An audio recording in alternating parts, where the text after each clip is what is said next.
Bonjour chers compatriotes, nous sommes mercredi 22 janvier 2025.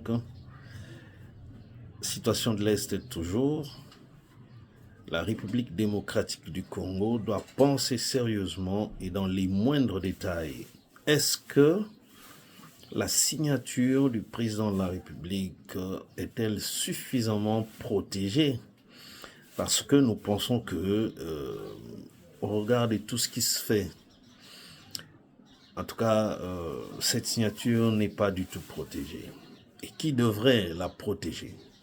Nous voulons tout simplement dire qu'aujourd'hui, on ne cesse de constater que l'ennemi a encore plus avancé aussi facilement que ça sur plusieurs localités pour prendre Minova, qui est une grande agglomération et une zone minière, ce qui va donner encore du soutien à cette entreprise criminelle sur le territoire et contre le Congolais.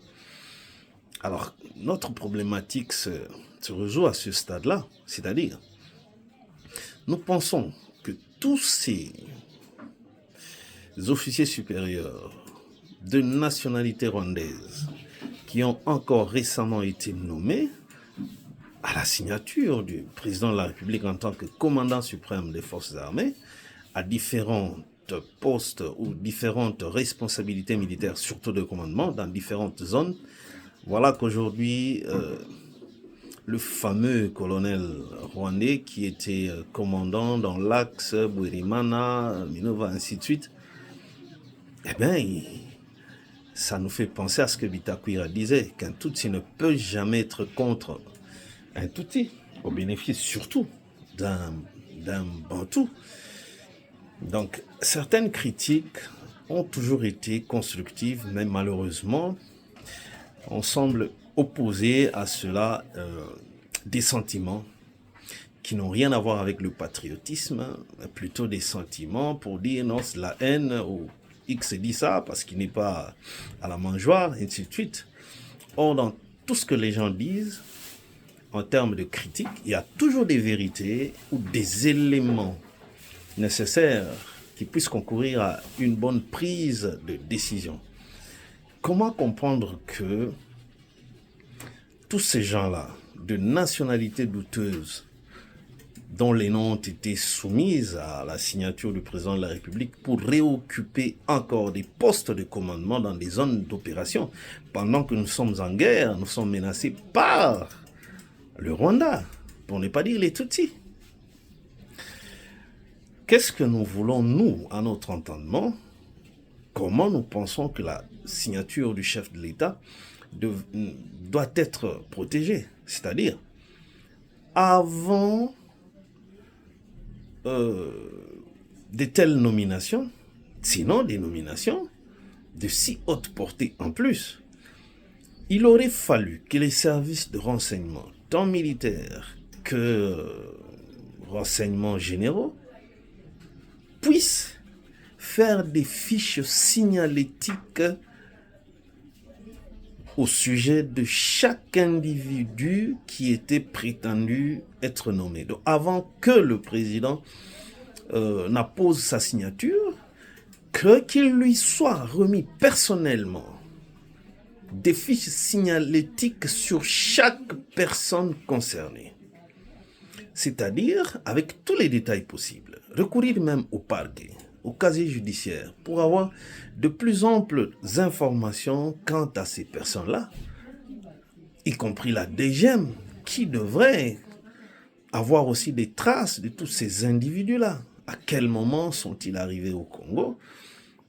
Et à quel moment ils repartent? À quel moment ils retournent? Donc mettre à contribution chacun des services séparément, que chacun de ces services de sécurité établisse quand même des fiches, ça pourrait permettre aussi au président de la République, surtout en cette matière-là de défense du territoire national, de comprendre que tel serait suspect au regard des renseignements établis dans différentes fiches. Donc je pense que c'est ce travail-là qui devrait être fait. Regardez, quand à la publication de ces différentes nominations, mais les populations locales de l'Est du Kivu ont crié au scandale, ont alerté qu'il n'y aura pas de résultat parce que et ils étaient précis.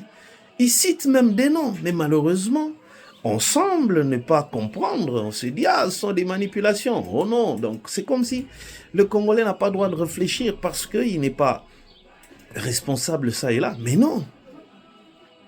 Voilà, aujourd'hui, j'ai vu même, on peut aller même dans des nominations à des postes civils. Cette sorte de légèreté-là. Aujourd'hui, nous avons suivi des cadres de l'UDPS qui dénoncent Jacques Kiaboula de Lubumbashi qu'il serait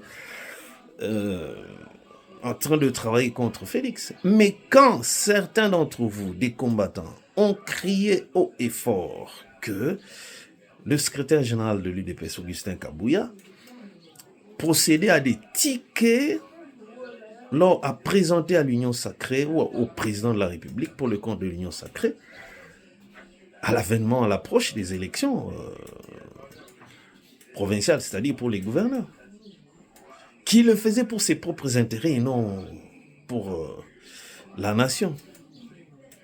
On a semblé diaboliser ces gens-là parce qu'ils n'ont pas étudié, ainsi de suite, la culture des diplômes. Comme si ce sont les diplômes qui rendent l'homme intelligent. Et voilà aujourd'hui que vous-même, toujours, vous commencez à reprendre ce que les autres, malheureusement, parce que vous êtes devant des faits accomplis.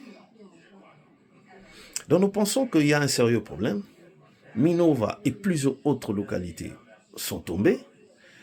Et l'aéroport de Kavumu sous menace terrible. Et tout cela, rien que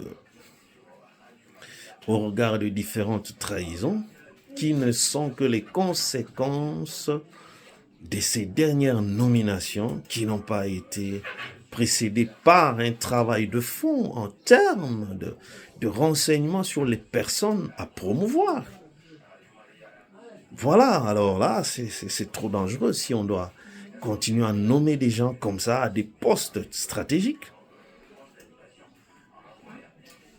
Parce que le président de la République est arrivé, il ne connaît pas tout ce monde-là, mais c'est plutôt ses services de renseignement qui devraient faire ce travail-là pour lui dire, attention, voici ce que nous vous disions sur tel monsieur, mais vous êtes libre de décider ou pas, et les conséquences, vous allez les assumer. C'est comme ça que les choses devraient se passer.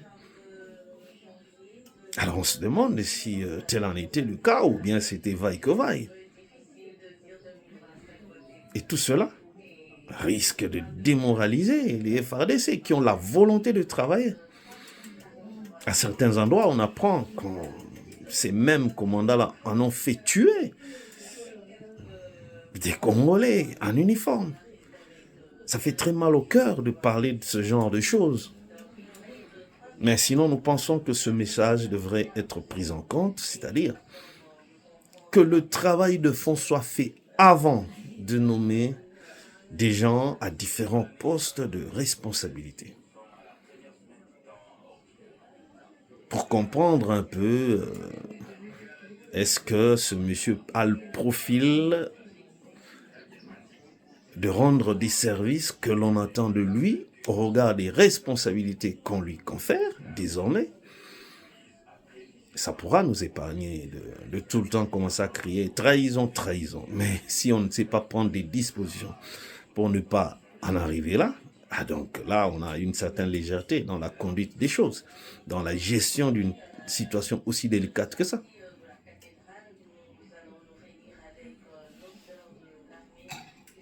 Il y a même des militaires congolais qui ont fait défection à volonté parce qu'ils pensent qu'ils ont intérêt à rallier leurs anciennes relations qui sont de l'autre côté. Ils étaient ensemble dans les RCD Goma, ainsi de suite.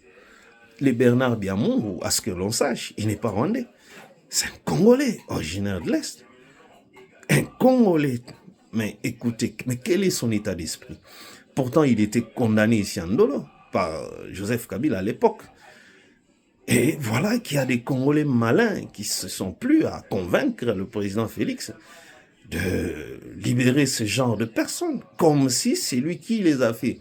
La justice qui les avait arrêtés et condamnés était une justice du diable. Et maintenant, ce sont eux qui sont au four et au moulin.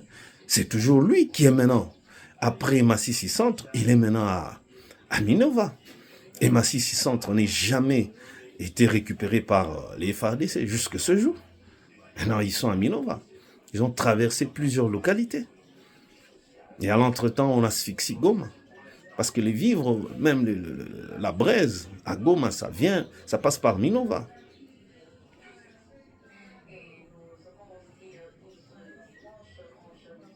Donc vous voyez un peu, il y a des villes qui sont comme ça. De l'autre côté, qu'est-ce que on doit plutôt faire comprendre aux gens?